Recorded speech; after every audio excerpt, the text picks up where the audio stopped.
The YouTube recommendation system is weird.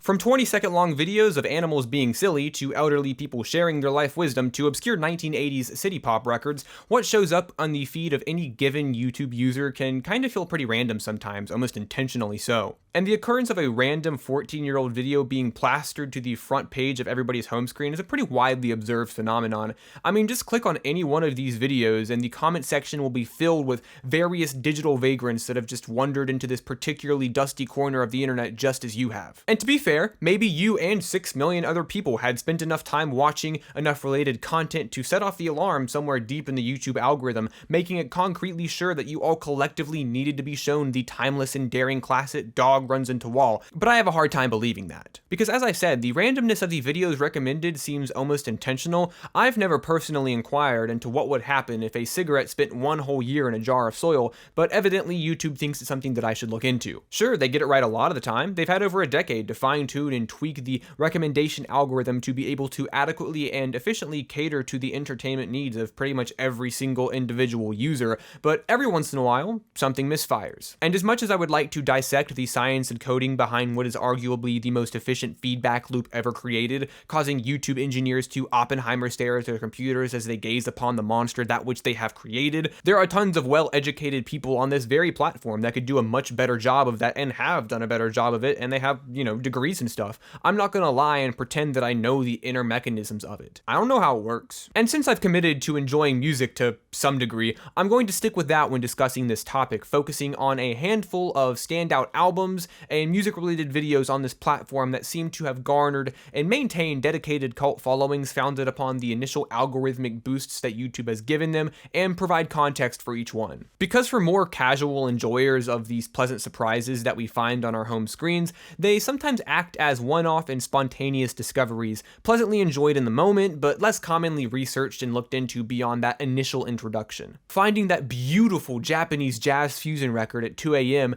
is like seeing the perfect person at the grocery store checkout. A wave of admiration and adulation hits you all at once, and then you never see them again. And yeah, tons of people become lifelong fans of resurfaced music due to YouTube's recommendation, but I think that providing some background for each body of work helps demystify the music, humanize the creators, and educate on the music that we admire. But I am getting a little bit ahead of myself here. Before we start talking about the music that I have compiled here into what I have dubbed the recommended music collection, I do want to briefly touch on how YouTube does recommend videos to its users. As I said just a minute ago, I won't really be going into the fine details of every moving part, but rather provide the minimum amount of knowledge needed for this video that I believe is somewhat easy to understand as someone who is not familiar with web development or, engineering at all. So, how does YouTube recommend videos to people? Well, in the words of Christos Goodrow, YouTube's VP of Engineering since 2008, the YouTube recommendation system is built upon the simple idea of helping people find what they want to watch and what will give them value. Initially, the system ranked videos based on general popularity and boosted already popular videos to people in sort of a central home page, regardless of what they already watched. And this resulted in these boosted videos not even really being watched, with most of the watch time coming from searched for videos and links sent from people to other people. Over time, this system was refined and began to cater to the individual needs of the user, finding what videos people watched, finding who else watched those videos, finding what those people watched, and circling it back around to the original viewer. It's like meeting somebody at the library to talk about video games. What you're there for isn't always what it's going to give you. The example that Goodrow uses is that if you watch a lot of tennis videos and other people that watch a lot of tennis videos also watch jazz videos, then YouTube is going to recommend you jazz even if you've never searched or watched for a jazz video in the first place. They don't find viewers for the video, they find videos for the viewer. In the article, Goodrow continues to explain the intricacies of the algorithm in a way that I believe is pretty easy to understand for somebody that has no idea how any of it works, like myself, so I've went ahead and linked that in the description of this video if you would like to read more. Put simply, YouTube recommends content that it believes to be related to what you've already watched. So why is all of this important? Because if we believe that YouTube's algorithm contains an amount of discrepancies below the acceptable threshold of accuracy accuracy, then these random obscure albums from decades past recommended to us at random aren't really recommended to us randomly at all. If you've ever seen this diagram, then you know exactly what I'm talking about. It's kind of like this algorithmic example of survivorship bias. It's easy to think that these obscure albums are being recommended to everybody because they're always getting recommended to you. And if you're like me and listen to a wide array of music, it makes sense that deeper cuts are going to be recommended to you. Of course, I think that YouTube recommends these videos to everybody at random because I get them recommended to me at random. Because although comments like these may be true, in the vast landscape of what YouTube has to offer, 280,000 people really isn't that notable of an amount of people, and definitely not a number to claim this mythic level of international virality. Hence why I used the term cult following earlier, but whatever, I'm getting sidetracked again. My point is that, yes, YouTube will pluck a random old album from the depths of its servers to promote to a not small group of people, but this group of people probably had something in common that got it recommended to them in the first place. Okay, now that I have gotten that out of the way, let's get to the meat of things. Starting off with what I believe to be the recommended music collection's golden boy. His name is...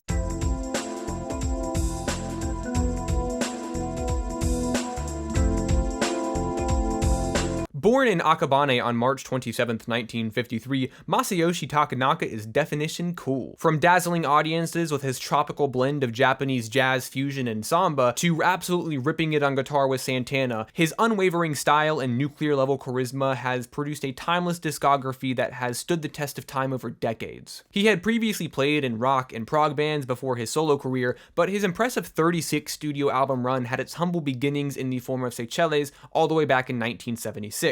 And since then, Takanaka has cemented himself in the history of multiple genres, from jazz fusion to city pop as a master of his craft and a good vibes factory. I'm sure that at some point many of you have had his work recommended to you, whether it be on an insomniac-fueled genre deep dive or a midday break from whatever it is you do to keep the lights on and food on your table, but in this video I won't be talking about any of his prestigious studio albums, but rather a compilation album that tends to make the rounds fairly often. All of Me is a greatest hits record released by Kitty Records in 1979, with a cover art featuring Masayoshi Takanaka blissfully sailing through the sky over the Japanese island of Uranjima, giving a thumbs up as he skydives towards a deep blue ocean. With Takanaka already having 5 studio albums under his belt, it was only appropriate to compile the best of the best in his early jazz fusion endeavors into a consolidated body of work. So, what do I think of the album? Well, as a hits record, I do understand why people tend to gravitate towards it more. Handpicked choices from the previous 5 years of his work populate the project, showing off Takanaka's most powerhouse tracks. The intro song, O Tengo Suerte, is a calming blend of jazz and samba. Takanaka loves his samba. It's tropical and easygoing, with slick guitar melodies climbing up and down all over the track.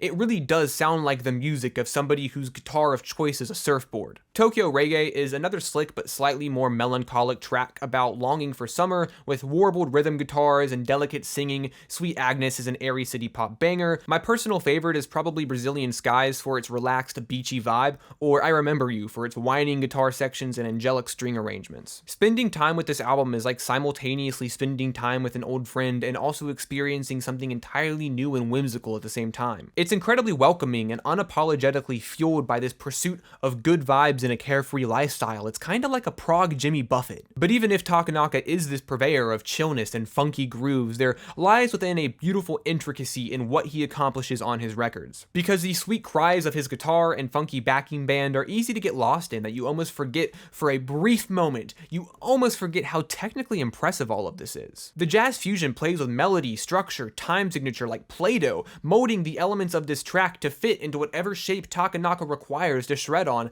and his intricate jazzy improvisations are hypnotizing with how easy he makes it sound. What he's doing is so hard, but he barely breaks a sweat. And I think that this is why the preservation of Takanaka's work makes so much sense, because he's a man of the people. If you study and are passionate about the technical knowledge required to compose and perform Takanaka's arrangements, then you can very well dissect his music like it's a sheep heart in a science lab. There's so much to gain from his decades-long run in this genre, but a more casual audience will also find that his music is just as accessible in terms of tone and sound and style. It's easygoing, it's powerful, palatable. All it asks of you is to lean into the tropical relaxation that it embodies. It's easy to blend into, relax, close your eyes, and just vibe. Most of the comments on this album are in reference to the admittedly badass album cover, but everyone seems to have congregated to this compilation album by chance, and it's created a wonderful and dedicated community committed to the preservation of the vibes that Masayoshi Takanaka has gracefully and humbly bestowed upon us. And if he's a jazzy master of guitar, then let's get into a funky master of keyboard, that is with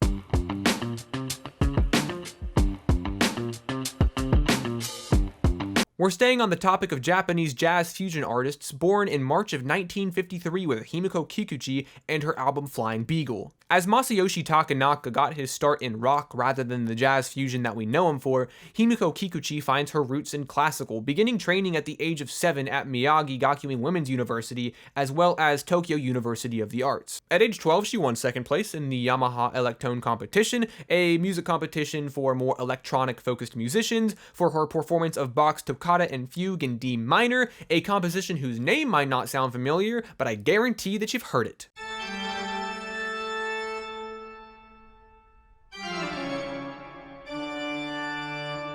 However, despite beginning her education in a rather antiquated genre of music, Kikuchi started studying jazz piano around 1975, playing with vocalists and bands for the next few years, as well as arranging music for other projects and musicians. In 1980, she released her debut studio album Don't Be Stupid, and over the next 4 years released 4 more albums. Then, in 1987, we arrive at Flying Beagle. Released in collaboration with Sony, it is a 42-minute, 8-track roller coaster of funk and jazz boasting maximalist brass sections, groovy bass lines, and of course, intricate piano and keyboard work. Although much of the creative philosophy of good vibes and danceability in All of Me is shared in this project, Himiko's musical ethos falls more in line with flashy displays of these lush compositions that sound more city pop than Takanaka's samba. Many of the piano passages are more urgent and erratic in their sound, with Kikuchi racing up and down her keyboard at breakneck tempo on songs like Sandstorm and the titular Flying Beagle, slamming down sharp staccato notes as tumbling percussion and synth chords try their best to keep up. But Himiko Kikuchi does know how to slow down the pace a little bit, shown on songs like A Seagull in Clouds, which features these gentle brass melodies,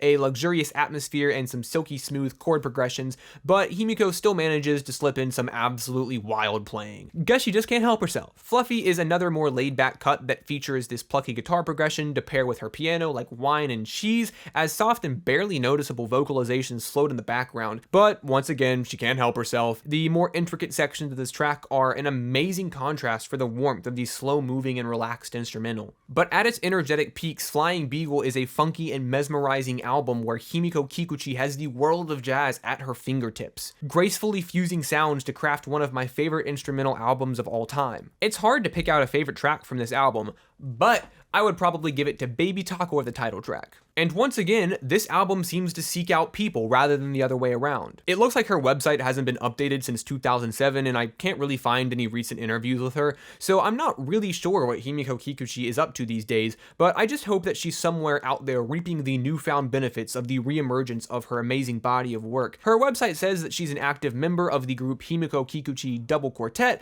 but like I said, 2007. But also, that's not really to say that her work was obscured or unrecognized until recently. She was the music director and led an orchestra at a cultural festival a couple years back. She's performed at other cultural festivals and also received awards for her work, as well as even scored a few films. And her work was received pretty wonderfully at the time of its release. But I do appreciate that there is this newfound Western audience for her music, especially for Flying Beagle. The album feels so fresh and invigorating, aging better every day since its release. I'm glad that YouTube presented me with such a beautiful album. The algorithm was right on target that day, and of course, rest in peace to Boogie the Beagle. Now it's time for my favorite of the collection.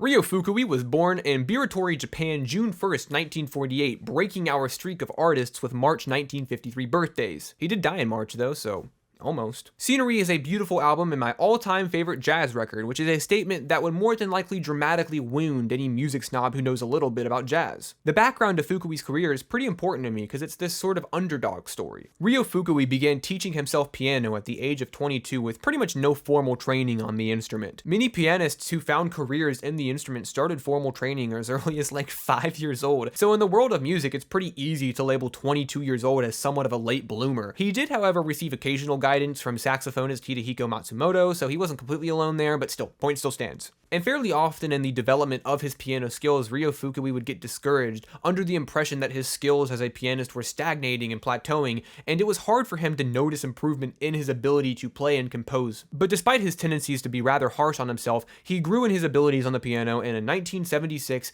at the age of 28 years old, recorded Scenery, a jazz record that in a way feels like a love letter to the great jazz musicians that Fukui took inspiration from. Because although the project does contain an original composition in the form of the title track, 5 of the 6 tracks are actually pre-existing jazz standards and compositions that Ryo Fukui has provided his take on. The first track on the record, It Could Happen to You, is originally written by Jimmy Van Heusen and Johnny Burke, premiering in a 1944 musical comedy titled And the Angels Sing. Since then, this song has been re-recorded by just about everybody who's anybody. Fukui's organic style of playing, a reflection of his self-taught ethos, in my mind immediately hooks you into these tracks. I don't know much about jazz terminology and the general process of nomenclature, but Ryo Fukui's rendition of this track feels playful and bright. He navigates through the chords and sections of the track with a much sharper approach and tone than maybe the Jimmy Van Heusen recordings or the vocal renditions of the track. There's a much higher use of these sharp staccato notes, each one articulated as they climb up and down the scales, with the percussion being nothing more than delicately supportive. It's a lovely track. I think the upbeat and cheery energy kicks off the project pretty wonderfully. The next track, I Want to Talk About You, originates from Billy Eckstine, an artist known for his deeply rich baritone in the genres of swing and bebop. And if Ryo Fukui's version of It Could Happen to You recontextualizes the track to be in a much brighter tone, then his version of I Want to Talk About You further increases the sweet melancholy of the original. Half the time, it feels like he's not even really pressing on the keys, just rather letting them softly whine and fade out as sleepily as they come in. It's tender and nuanced moments on the project like these that make rooting for Fukui so easy. Despite an unconventional and non-traditional form of training in a notoriously difficult and complex genre of music, his first album handles the genre with this sort of youthful sway. All respect to John Coltrane, but this is my favorite version of the song. Next is Early Summer, originally composed by Japanese jazz pianist Hideo Ichikawa. I actually really couldn't find much information on him. All 3 websites that I went to that did happen to have information on him were all comprised of the exact same sentence. At least a website called Organic Music did have a pretty descriptive summary of one of his albums.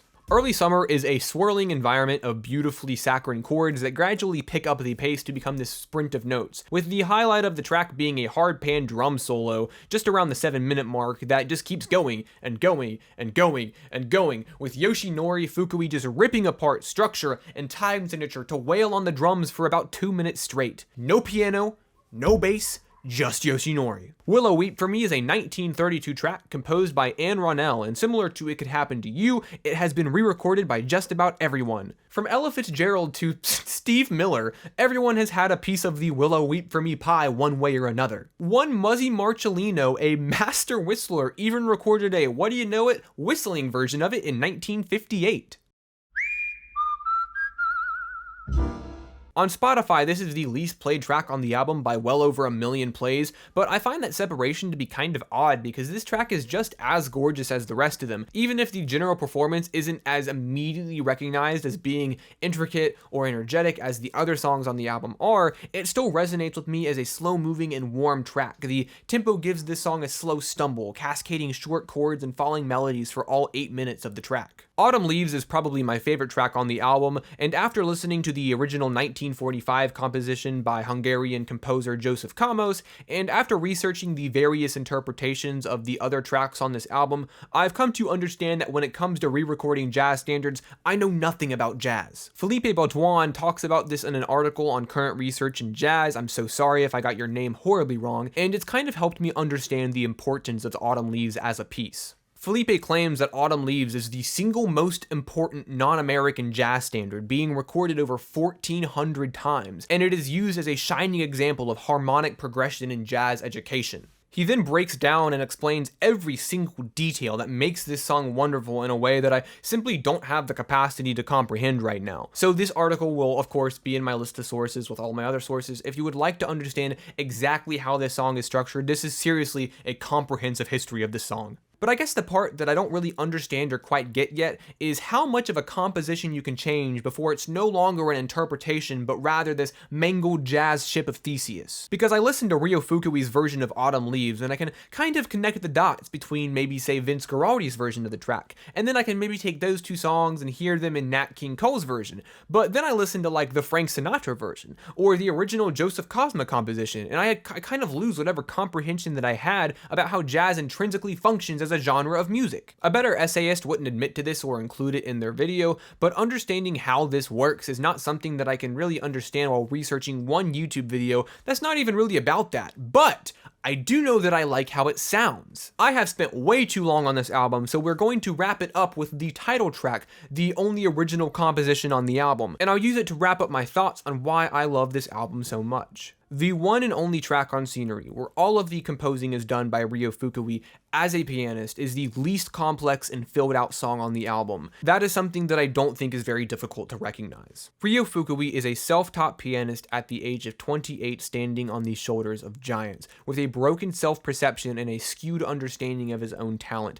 And despite going through the single universal struggle that all artists share, he manages to perfectly capture the bittersweet melancholy of being alive while trying to chase your dreams. With Scenery maybe not being as complex as the other tracks, but every bit as emotionally impactful, I don't think I need to understand jazz theory to know that. As I mentioned at the beginning of this section, Ryo Fukui passed away of lymphoma in March of 2016 at the age of 67, and the Slowboat Jazz Club, a club that he co-owned and operated with his wife, was taken over by her to operate it. It's one part of his legacy, a physical part of his legacy. Part of me has this sort of wistful and melancholic attitude that came with the rise of his popularity after his death. Even in his late 60s, he hadn't yet seen the extent and scope that his work would achieve and how far it would reach, especially with this revitalized interest from Western audiences, many of whom, such as myself, discovered Fukui's work through algorithms and code. But part of me tries to focus on the sweet half of a rather bittersweet sentiment because Fukui overcame his own personal challenges and found success in his passion,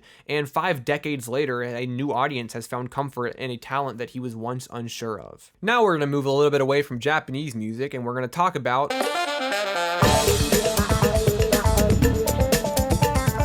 moving on, we have the 1975 album Alleycat by the British jazz fusion band Nucleus. I'm sure you're seeing a trend at this point. I'm really not sure what creates this weird internet subculture of all sorts of people being introduced to jazz fusion and funk due in part by some unknown shared common interest. If we think about what we talked about earlier in terms of YouTube's proclivity to expose viewers to content that they'd never searched for, if viewers with similar watch history also watched it, then I and the other people that congregate in the comment sections of these videos must have something in common. There must be something that we share other than the enjoyment of decades-old music with varying levels of obscurity. Maybe we all just like cool album covers, because once again, that seems to be the main attractor of clicks. The numbers don't lie. To be fair though, the cover art is, it's pretty badass. It's pretty cool. It's pretty cool cover art. Nucleus was established by Ian Carr, a Scottish musician whose interests in music extended beyond just making it, as he was also an associate professor at the Guildhall School of Music and Drama, and was the author of multiple biographies about other jazz musicians. The man knew his shit. Nucleus released their first album, Elastic Rock, under Vertigo in 1970,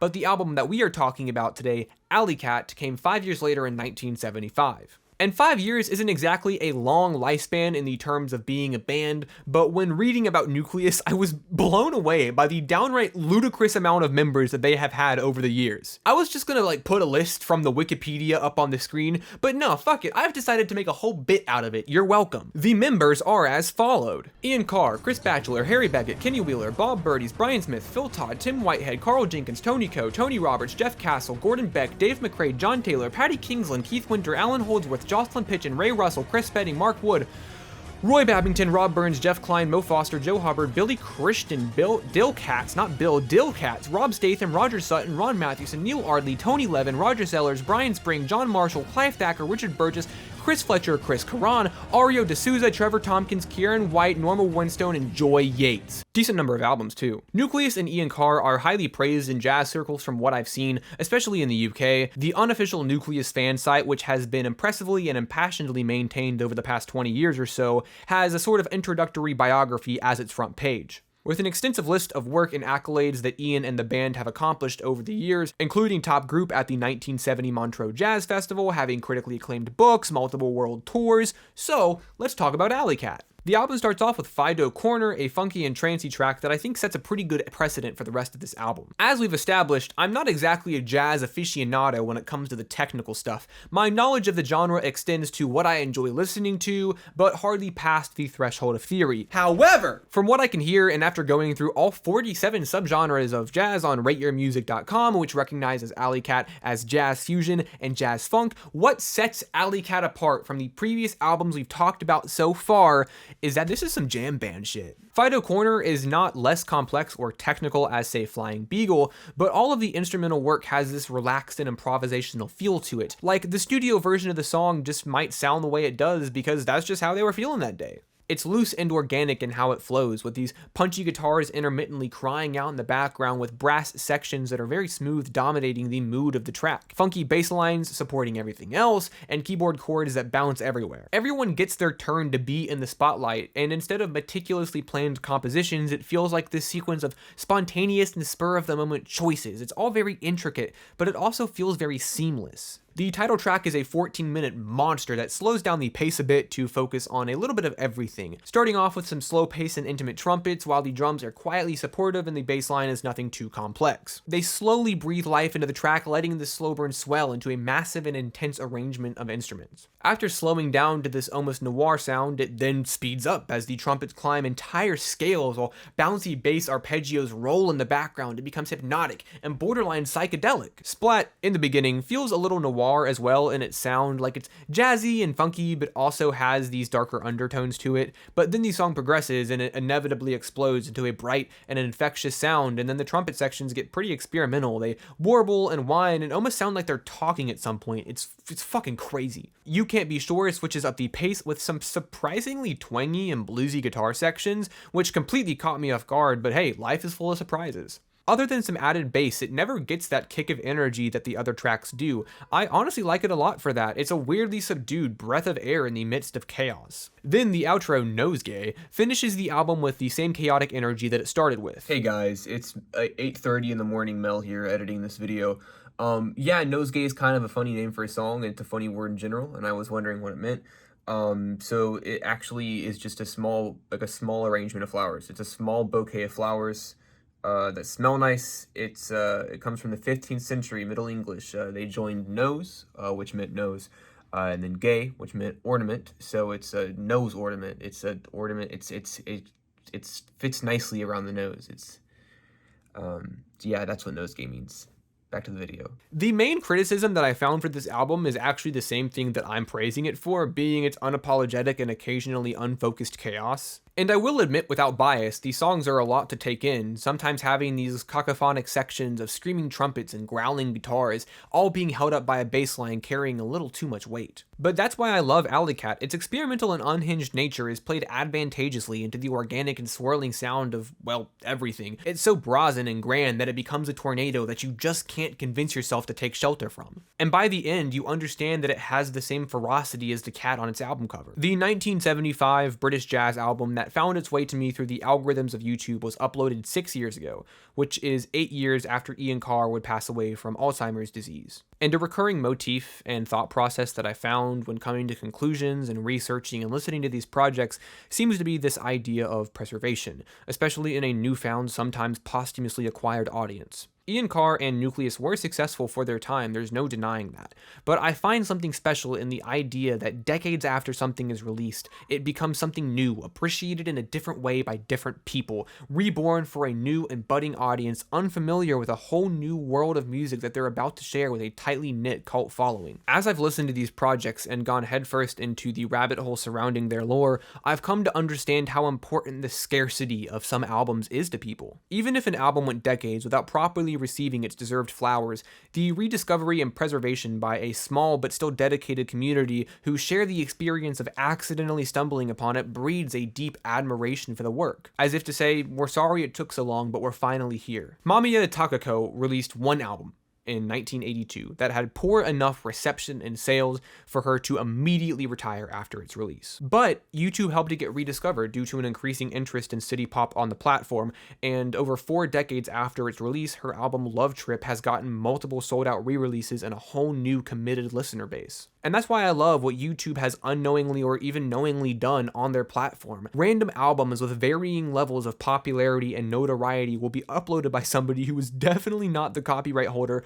for whatever unknown reason, and that's all it takes for something to eventually snowball and find a new audience decades after its release. Masayoshi Takanaka went radio silent for a few decades, and why wouldn't she? She released a commercially unsuccessful album to very little critical reception, even after people individually investigated and found out information on her 40 years later from a former record label director. We still don't really know anything about her. But either by pure chance or intuitive and intentional code, she was given a chance to have that record seen by millions of people who do appreciate her art for what it is. That's something that can only happen today. The album kicks ass, by the way. I hope that you all have enjoyed my rather lengthy dissection and humanization of these artists and albums. I feel like I've left this video with some profound sense of togetherness. People congregating online through the vessel of music isn't something new by any means, not at all, but I feel like something as simple as a recommended video has sparked this greater discussion on the value in the pursuit of art, the pursuit of something new, hidden and obscured from a greater audience, waiting to be discovered, something valuable that deserves to be analyzed and listened to. We're digital archaeologists, unearthing and discovering something maybe old to others but new to us, and with it gaining an expanded appreciation for something through the insignificant decision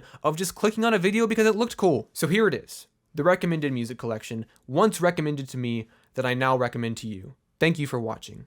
Bye.